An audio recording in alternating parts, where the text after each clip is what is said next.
Jose, we've been told by several law enforcement officials that a man was arrested overnight near the home of Supreme Court Justice Brett Kavanaugh. He was armed with a gun, a knife, and pepper spray, and told authorities that he was there to kill the justice. Now, he was not arrested at the home of the justice. He was arrested nearby. Law enforcement officials tell us that the man actually arrived by taxi and was seen by police and other law enforcement officials that were near the justice's house. So he was arrested. He was taken into custody. It's a little unclear to us right now whether this case is going to be handled by the Maryland state authorities or by the U.S. Marshal Service, which provides security for Supreme Court justices as well as other federal judges, or by the FBI. But the man is said to be from California. He had told the police when he was arrested that he wanted to do this. But that's just about all we know right now.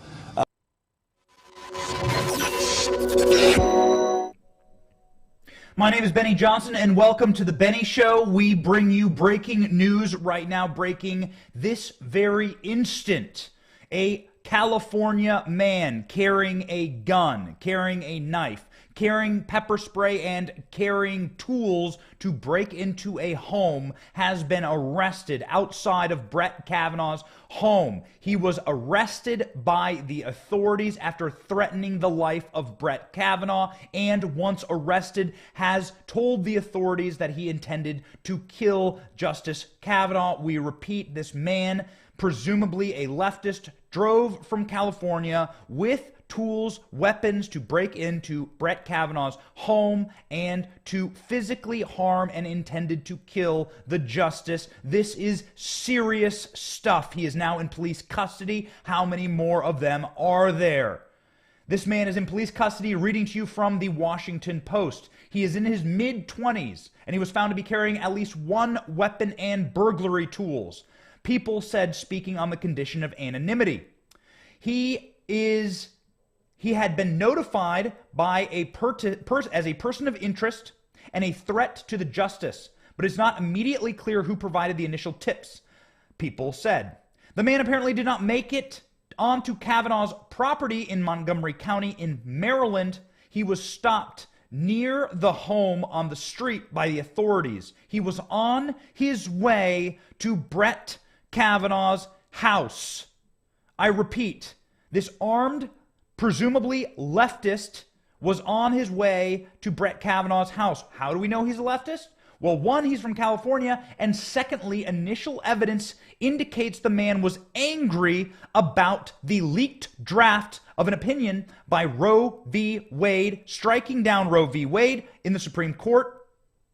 This leaked draft was leaked 1 month ago by an activist inside of the Supreme Court. These leaks are happening, and they are now threatening the lives of conservative justices. Is this the country you want?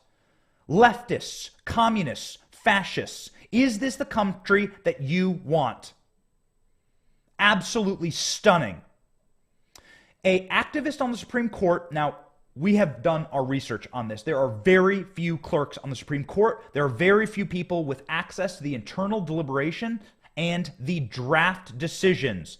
This is a very extremely small pool of individuals that could have access to this draft decision and to leak it to Politico. And then the reporter on Politico was on Rachel Maddow's show the same hour it leaked. This was a coordinated action by corporatist Democrats who work as functionaries for the DNC inside of the court and inside of our press in order to put a target on the back of conservative justices. And now you are seeing the rotted, diseased fruit of this sickening worldview.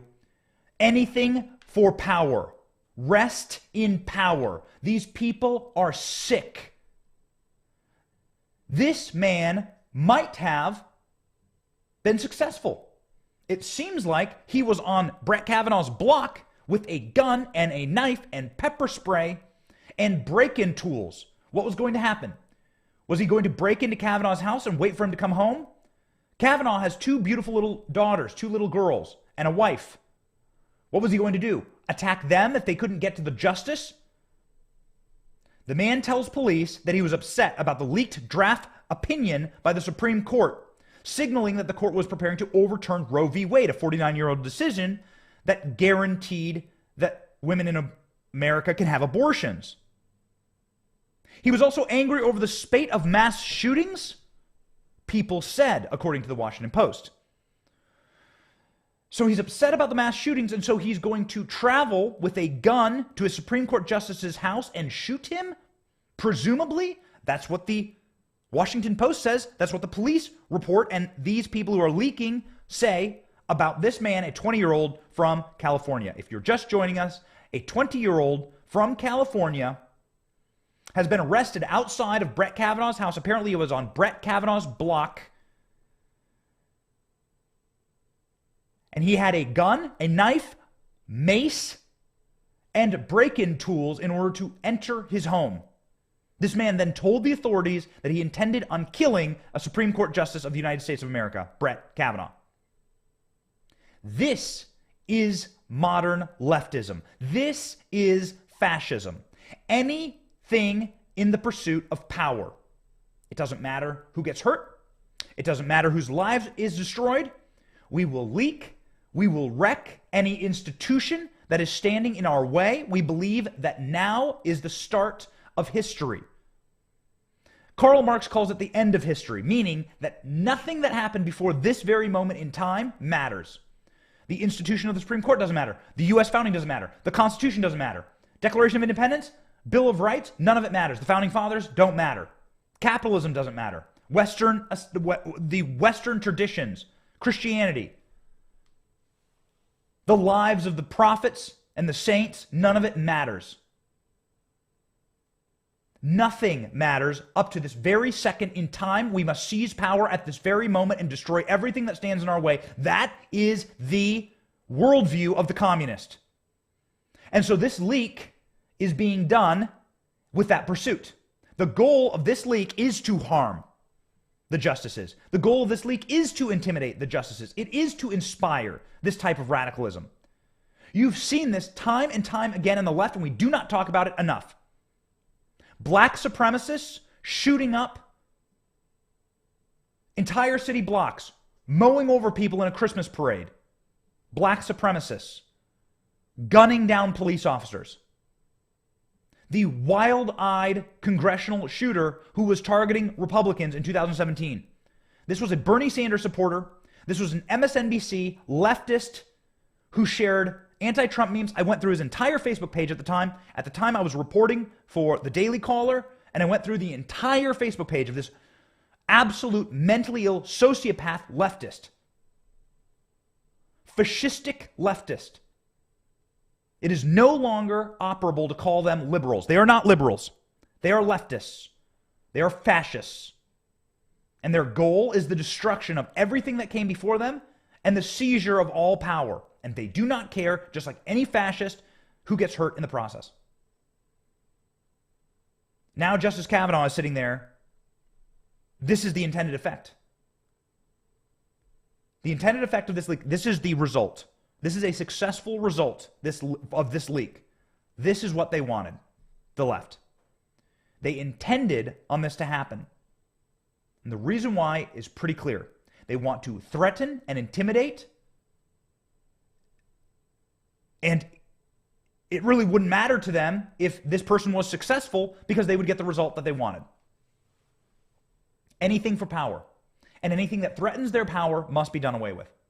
These are how these people think, and it's sick. It's why their worldview must be destroyed. That's why we need to take a step back in this country and recognize exactly who is radicalizing these people. A gunman marched onto a baseball field in 2017 and opened fire on Republicans after asking if they were Republicans, and he went there because he was radicalized by left-wing corporate Democrat media. He was a huge Rachel Maddow fan.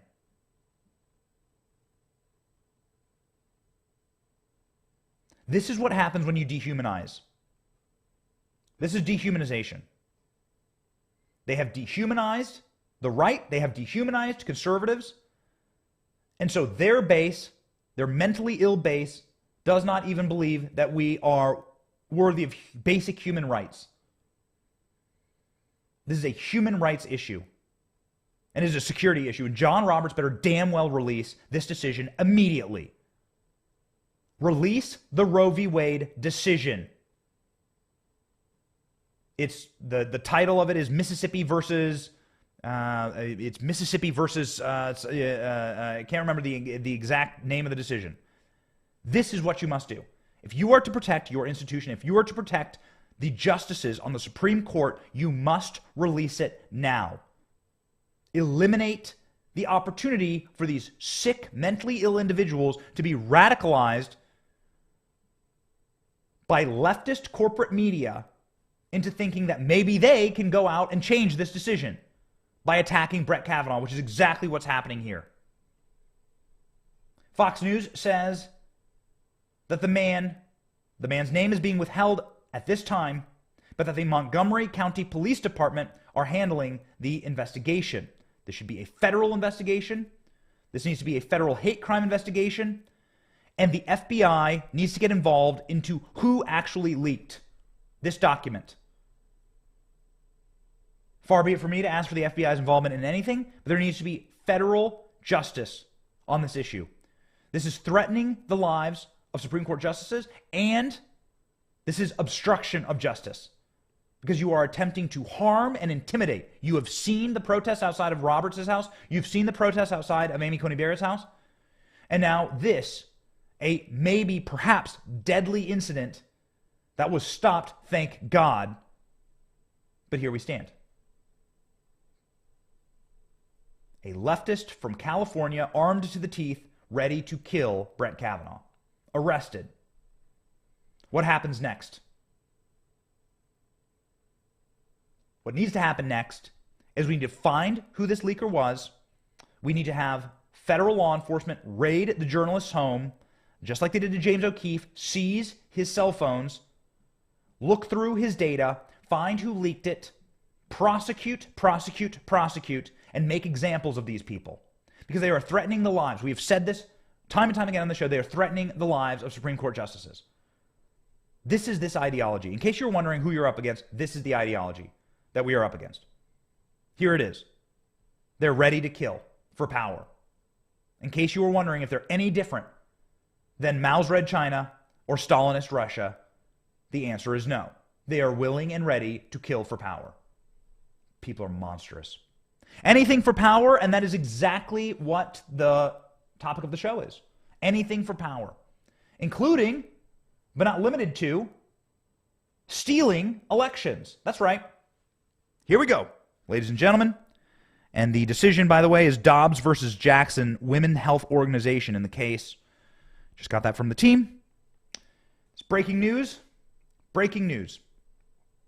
Breaking news also this morning. Man, we are packed this morning. Breaking news also this morning. Another incident of election rigging and now ballot stuffing in the state of Pennsylvania, the all-important state of Pennsylvania. What happened? Ex-Congressman Myers is his name, pleads guilty in ballot stuffing case. Former congressman from Philadelphia pled guilty Monday to charges related to fraudulent stuffing of ballots for Democrat candidates between 2014 and 2018. Federal prosecutors said the Democrat U.S. Representative Michael Ozzie Myers pleaded guilty to the violations of election law, conspiracy theory, bribery, and obstruction. In a sentencing memo Friday, federal prosecutors said that criminal efforts were generally, although not exclusively, directed at securing election victories for local Democrats, specifically running for the municipal court or the court of common pleas. And they had employed Myers as a political consultant. So here's another Democrat getting federally charged for election fraud. We've had a spate of these. Let's tune in and see what local news has to say about this issue. Go. Former Democratic congressman from South Philadelphia has pleaded guilty to election fraud charges. Prosecutors say during elections between 2014 and 2018, Michael Ozzie Myers bribed a judge of elections to add votes for judicial candidates whom Ozzie Myers helped as a political consultant. Myers also conspired with another elections judge to cast fraudulent votes for those who had not appeared at the polls. Myers was expelled from Congress in 1980 after taking bribes in the abscam sting that led to the convictions of 7 members of Congress. He served a year in prison for that. Myers is now awaiting sentencing for the fraud charges. Myers is 79 years old, and he was bribing election officials, and he was stuffing ballot boxes in order to get his preferred candidates, all Democrats, elected. He also conspired with other election judges to tell voters on election days which candidates they should vote for. Candidates that Myers had selected, and now former judges cast fraudulent votes for people who did not appear at the polls. Votes are not things to be purchased, and democracy is not for sale, says U.S. Attorney Jennifer Arbiter Williams in a news release. In the sting, Myers was convicted of bribery and conspiracy for taking money from FBI agents who posed as Arab sheiks. He served more than a year in prison, so this guy's obviously clearly a scumbag, and he went directly from taking bribes in Congress to taking bribes to rig elections in Philadelphia between the years 2014 and 2018. How'd he do it? He stuffed ballot boxes. He filled ballot boxes full of illegal and illegitimate votes for Democrats. How and where have we seen this before? Flashback to last week. Arizona ballot collection scheme, well known by Democrat operative, now will lead to criminal charges. Here in Arizona, a woman indicted on accusations of illegally collecting ballots ran a sophisticated operation using her status as a well-known Democrat operative in the city of San Luis to persuade voters to let her gather and, in some cases, fill out their ballots, according to records obtained by the Associated Press. Fuentes, which is her last name, she's 66 years old. She and a second woman, so this was a conspiracy theory, were indicted in December of 2020 on ballot abuse charges, the practice commonly known as ballot harvesting, which is illegal in Arizona. Fuentes is the former mayor of San Luis, in case you want to know how deep the rot goes. So here we have a Democrat congressman, former congressman in Arizona, and you have a Democrat mayor, former mayor in Arizona, that go directly from public office to assisting in election fraudulence. That seems to be the career pipeline here. This is according to the Associated Press. Her co-defendant awaits sentencing, and she pled not guilty. Fuentes is accused of collecting ballots during 2020 primary election in violation of state law. Records show that she had collected at least a dozen ballots.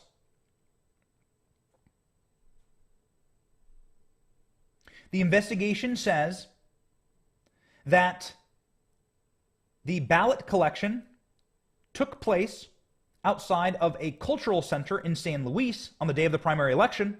How did she do it? Fuentes set up a card table outside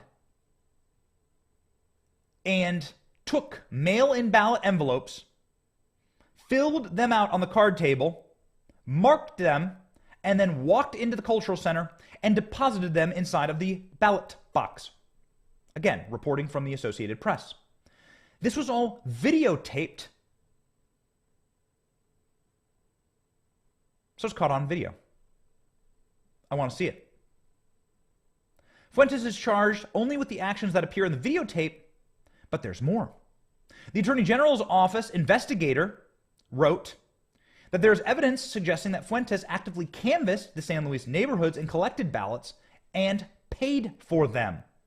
Collecting ballots in that manner is a common get-out-the-vote tactic used by both political parties, but is now been made illegal in Arizona because ballot harvesting was made illegal. Good idea. Paying for ballots has never been legal, so that is also criminal. There's no sign that she or anyone in Yuma County collected ballots in the general election, but investigators are looking into it. The Arizona Republic reported Tuesday, this is insane, this is the bombshell. Here's where it gets wild. The Arizona Republic reported that search warrants were served at nonprofits in San Luis. The group's executive director chair, the Yuma County Board of Supervisors, said that a warrant was sought for the cell phone data of various members of the city council who had been involved in the illegal ballot collection. So this is a broader conspiracy theory.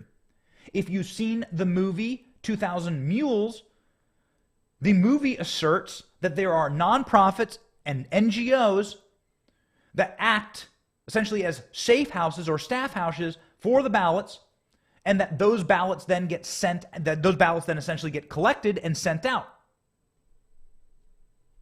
That is what the movie asserts.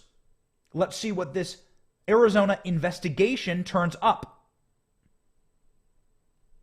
What will happen in this investigation? What will these search warrants reveal? According to the Associated Press, search warrants for law enforcement have been issued. Ballot abuse is a felony that carries possible sentence of 2 years in prison and a $150,000 fine. So these people are in deep trouble. What will they find? Will they find a larger conspiracy theory? That's what the investigators are saying in Arizona. We will wait and see, and we promise you we will be reporting on it. It's not just that, though. Los Angeles area council election overturned because of election fraud. Incumbent must give up seat to challenger. In a suburban Los Angeles county, a race was decided by one vote and it was overturned. And the incumbent will be replaced because of election rigging. Two-term Compton City Councilman Isaac Gallivan must give up his seat to his opponent, the Los Angeles Times reported. A judge on Friday determined that votes cast in the 2021 election were submitted by people who do not live in the district. And allegedly, the scumbag was organizing with other people outside of the district to come into the district and cast votes illegally for him. Now he has to lose his seat.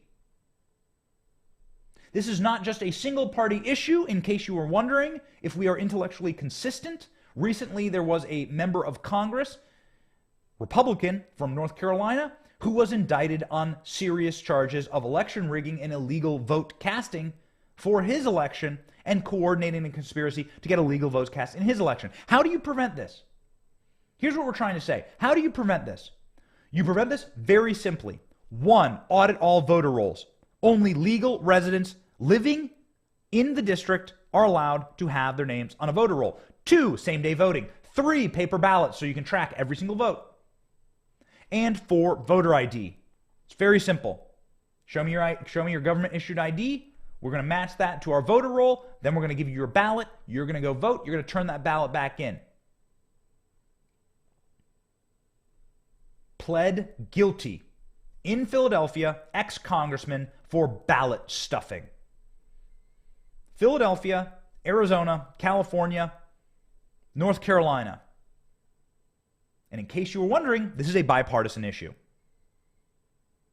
There's a Republican that got dinged for this, and we think it's as disgusting. That is as disgusting as any of it. It all needs to stop. We need to be able to trust our institutions and trust our elections in this country. And trust our elections, we absolutely do. Because in San Francisco, of all places, their DA, Chesa Boudin, has been kicked out of office. San Francisco voters oust their district attorney, Chesa Boudin, over soft on crime politics. Boudin recalled. Spectacular stuff. City of San Francisco, stand up for yourself. Enough of this third world trash. We've done documentaries in San Francisco. We've traveled the streets of San Francisco. We've gone there. I have never felt more. I have been to third world countries. I've been to Haiti, man. I didn't feel as disgusting or as threatened in Haiti, which is the third world of the third world. I mean, I'm telling you, these people have nothing. Then going to Haiti and seeing, man, the sickening refuse on the streets. I felt worse in San Francisco.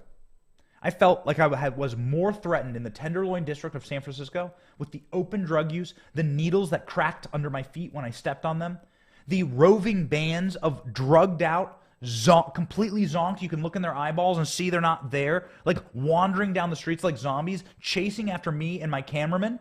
Man, we needed like full-on security. We're going to go back and do another report on Nancy Pelosi's district and the hell that she has created in her district for her people over the course of 50 years. And we're not just talking about the people who maybe happen to be driving on the road when Paul Pelosi's blackout drunk, swerving and slamming and everything. We're talking about actual Nancy Pelosi policies here. Nancy Pelosi lives in a giant mansion up on the very top of the hill. How do people live in her district? We're going back. We're going to get armed. We're going to get security. Hopefully they'll be armed. We'll see. to go with us, because I've never felt more unsafe than traveling through the Tenderloin district of San Francisco. It is sickening. The people of San Francisco have had enough, and they have now recalled their liberal district attorney. Correction. Amazing, amazing stuff here, and good for you, San Francisco. Like, start taking some pride in yourself. Like, have some pride. You don't have to live like this. You don't have to live with the pigs in the slop. You can change things for yourself. This entire country could change if we all decided collectively, together, that we are going to get rid of the rot in our society. This stuff is absolutely sick, and good for you, San Francisco. Let's jump to the local news report on this absolute human scumbag being recalled. Go. A Fox News alert, San Francisco voters ousting liberal district attorney Chesa Boudin in a blow to progressive prosecutors across the nation. This is big, folks. You're watching Fox and Friends First. Here on a Wednesday morning, I am Todd Pyro. Big indeed. I'm Carla Shimkus. Bay Area residents rejecting Boudin in a scathing recall election as crime and homelessness plague our cities. In San Francisco alone, look at those numbers. Larceny thefts are up 20% over last year. Assaults and homicides each up 11%. Rape up 9%. And this election could send a ripple effect across the nation, including in Los Angeles, where DA George Gascon is facing his second recall attempt in 2 years, and in New York City, where DA Alvin Bragg is getting loads of criticism for his liberal policies, including from the city's own Democratic mayor. Here we go, baby. There you go. We always knew that it would come to this. And we're very, very excited about this. This is what we've been talking about on this program for so long. People taking responsibility in their local communities. People saying that we don't have to live like the pigs. We don't have to live with crime. We don't have to live with the end stages of a rotted culture and civilization. A decline of our standard of living due to these people and their decisions. How much criminality can we accept in our culture? The criminality is just so prevalent because George Soros has spent, according to a recent report, $40 million to elect dozens of progressive prosecutors across the U.S. Here's how it works.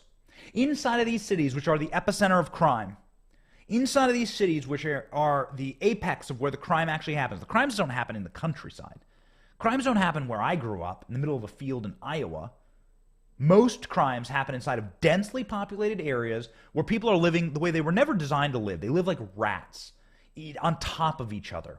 There was a large fire in my neighborhood in Washington, D.C. We lived in a row house, and so these houses are connected. They're old. They're 100 years old, and there was a fire that burned one house down to the very core. It was a drug abuse house, and it was a gangland house.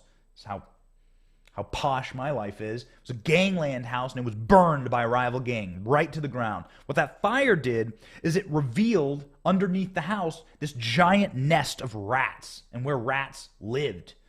And so those rats lived inside, like on top of each other, in this network of holes and hovels underground. And what happened when the fire burned, all the rats came up from the ground and spread over I mean, you could walk out in the middle of the day and see 15 rats in your backyard. It was sickening. What happened, dude? Man, we left. I mean, we saw that as a sign from God that we needed to get the hell out of there. It's like the curses that were sent upon Egypt, the plagues that were sent upon Egypt. We saw this as like a plague sent upon our house. You have pestilence, you have people dying, you have the fire and the flames that come down from the sky. The blood turns to water, the water turns to blood. I mean, I don't think that exactly happened, but the water in D.C. is really bad, so we'll see. Anyway, we saw this as a sign to get the hell out. But what you could see is you could look down into the cavern of that house and see how rats lived, just on top of each other, eating and gnawing and clawing at each other. People aren't supposed to live that way. But in cities they do, right on top of each other, hovel after hovel, rat's nest after rat's nest, and people are packed in so tight and they go nuts. And then people commit crimes. And criminals can go and hurt more people because there's more people available to hurt. and criminals go nuts in these cities. These cities have strict gun laws, and they can go commit crimes. So what is George Soros, who hates America and wants to collapse this place, and how do we allow a foreign-born billionaire to spend money in our elections? I do not know. George Soros should be banned from entering the United States. George Soros should be charged in our courts of law for election interference and for the destruction of our cities. George Soros should be enemy number one. And if George Soros ever speaks at or enters the United States, he should be arrested and put in prison for the rest of his damn life.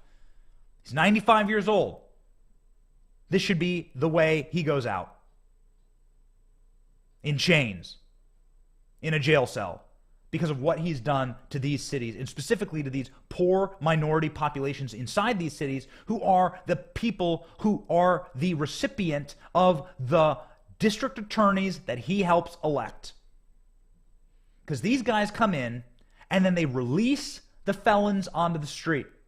What did they do in Batman, the third Batman? What does Bane do? He opens up the prisons. He opens up the prisons and lets the criminals free in order to rain down terror on the communities of Gotham.